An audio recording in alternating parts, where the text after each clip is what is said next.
heräsin. Onneksi sen ei ole vielä herännyt. Koska tänään syntymäpäivänsä haluaisin, että hän yllättyi siitä, että päätin, että lähden Kanarian saarille. Käyn hakemassa ne liput muuten. Hetken päästä Mansikan äiti on hakenut matkaliput. Minä panen vaan tän pöydälle näin hienosti. Ja sitten mä ootan, että kultaseni herää. Mennään vaikka kylpyyn.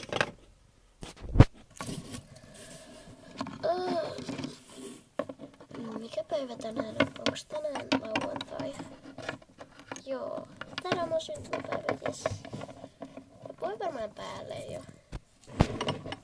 Noin. Mä varmaan syödään tuon aamupalaa. Missäköhän äiti on? Olipa raikas kylpy. Oho. Ja sinä heräsit jo, kultaseni. Joo, mä heräsin. Mulla ei ole yhtään näin. Vaikka mun piti tulla syömään aamupalaa. Mä alan syömään jotain popcornia. Joo, syö vaan. Istu pöydällä. Ja mitä nää liput on?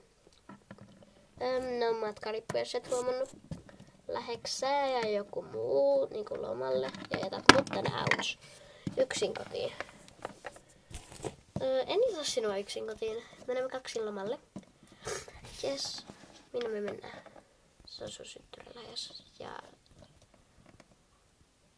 Ei mennäkään sun synttärilahjasmaahan, vaan siis toi matka on sun synttärilahjas. Me mennään Kanarian saarelle. Aha. Mä menen tästä takkaamaan. Joo, me vaan. Missähän ne äidin matkalaukut on? Missä se ylä? Ai niin, täällä.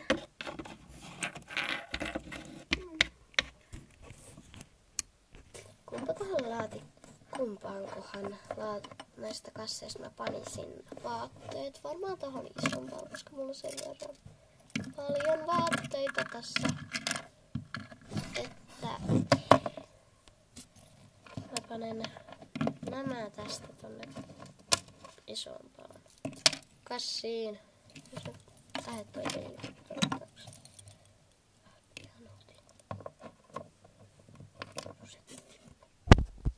Oikeesti, onks ton rusetin pakko koko ajan tippua?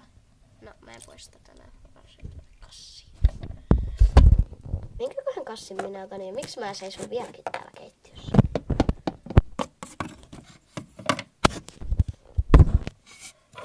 Kultaseni, voisinko lainata pientä sinistä laukkua? Joo, kyllä sä voit lainata sitä, miksi mä oon näin lähellä kameraa. Miksi edes kuvaat video meidän elämästä, kun lähdemme Kanarian saarelle? Koska. Hetken päästä äiti on pakannut. Joo. Eli me mennään siis laivalla, joten mennäänkö me jonnekin laivapysäkille? Joo, mennään. Vaikka. Et sano, että tähän on sun. Eli mennäänkö me jonnekin satamaan? Joo, mennään. Odota. Nyt me ollaan satamassa, tai pitäisi olla. Tonne päin. Oho, miten mun laukku käveli.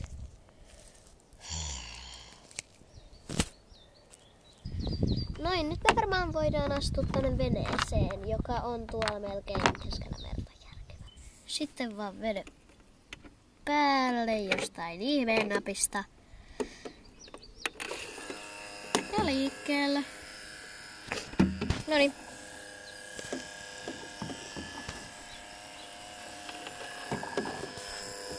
Tunnin päästä. Kauan vielä kestää, että me ollaan perillä. Ei kauan, odota hetki. Perillä ollaan. Se kesti kauan se matka. Ei edes. Ja sit vaan